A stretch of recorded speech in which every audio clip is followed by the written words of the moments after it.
Basta ste, i parafta.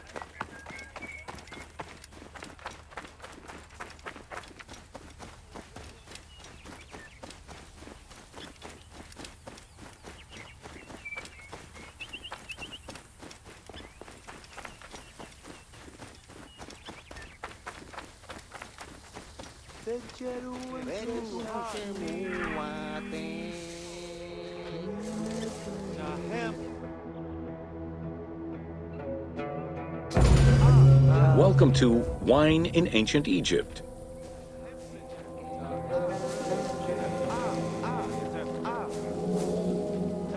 When the god Horus lost his eye in a war with Seth, the ancient Egyptians believed the eye turned into a vine, and the vine's tears became wine.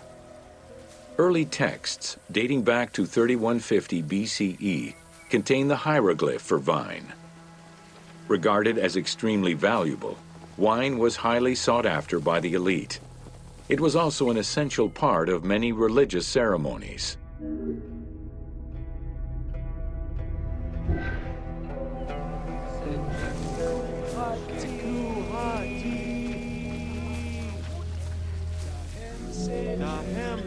A millennia-old tradition.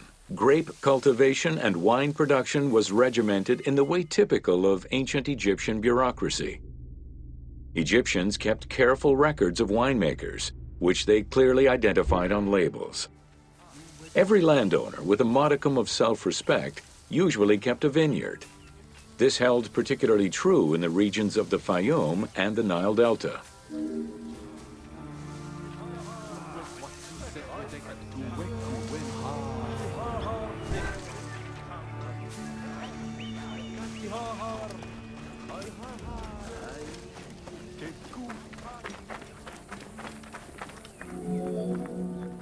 Documentation shows that only certain craftsfolk were allowed to provide the containers required to store and transport wine. That and rigorous quality control checks established for every step of wine production shows that ancient Egyptians knew that the quality and longevity of wine could easily be affected by any number of variables, which they paid careful attention to.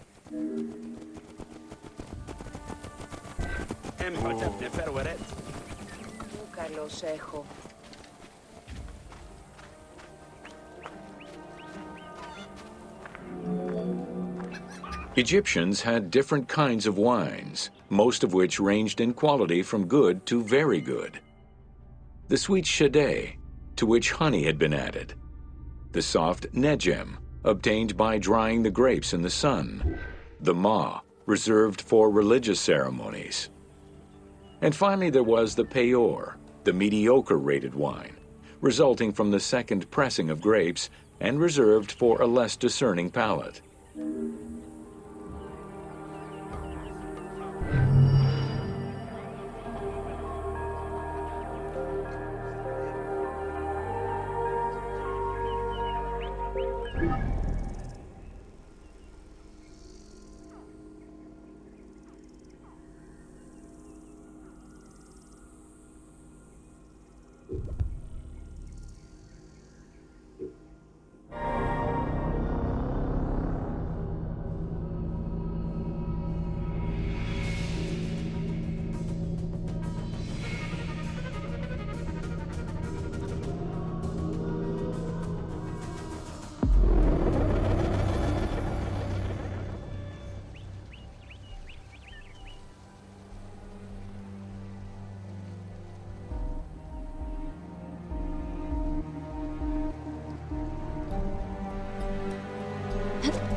Welcome to Ancient Egyptian Cultivation.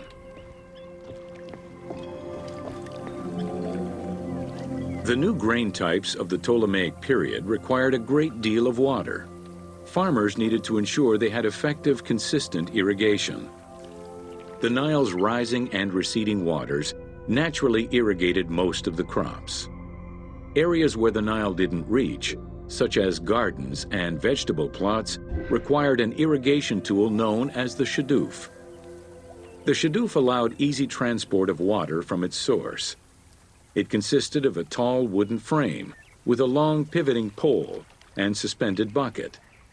The system could be raised and lowered with little effort.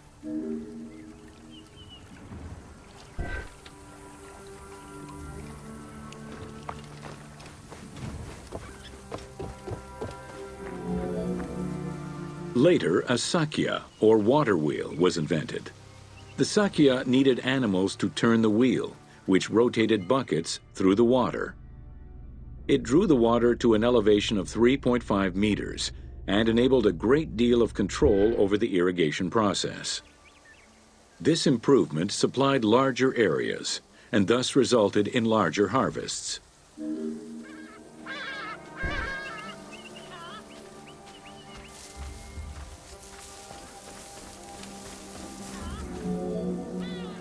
The threshing process separated the grain from its husk.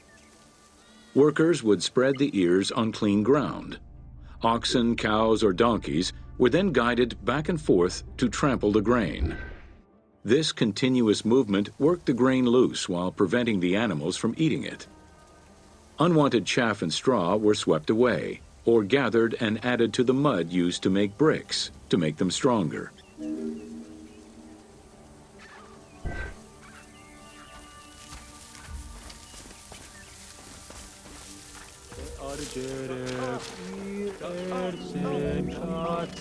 Winnowing was the stage where workers used wooden scoops to throw ears in the air. The wind carried off the chaff, leaving the heavier seeds to fall to the ground. This action was repeated until the undesired materials were sifted out. Grain waste was mixed with manure or other organic substances to produce brick-shaped dung loaves that could be easily burned. A standardized brick size enabled Egyptians to mass produce this byproduct and use it as a commodity.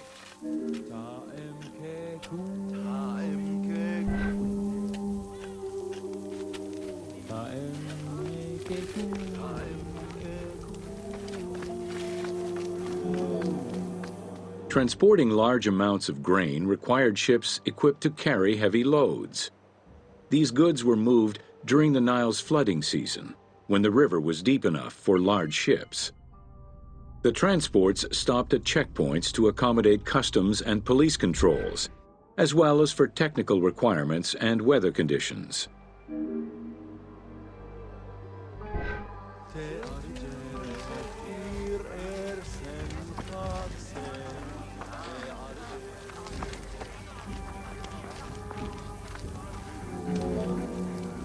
Having reached Alexandria's inner harbor, the wheat was unloaded under the supervision of a civil servant in charge of wheat management.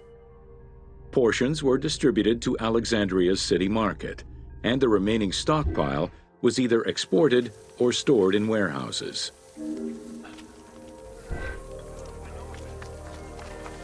Nia, Nia. Наче.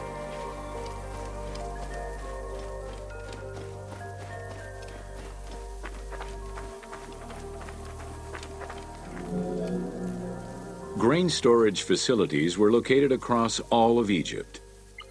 Temples and institutions had large silos, while individual houses had storage sheds.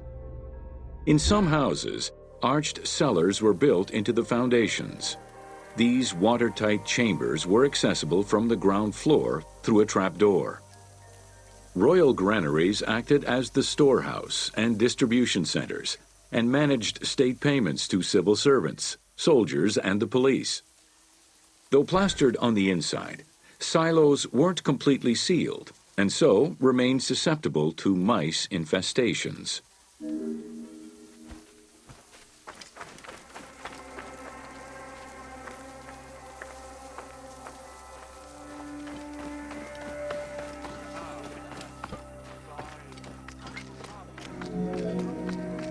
When the grain was ready for processing, it was poured into bowls and pounded into a coarse flour.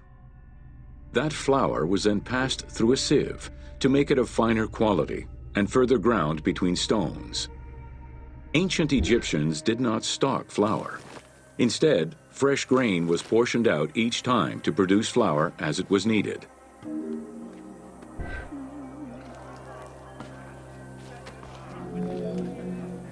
The sieves used by ancient Egyptians were unable to filter out sand and stones.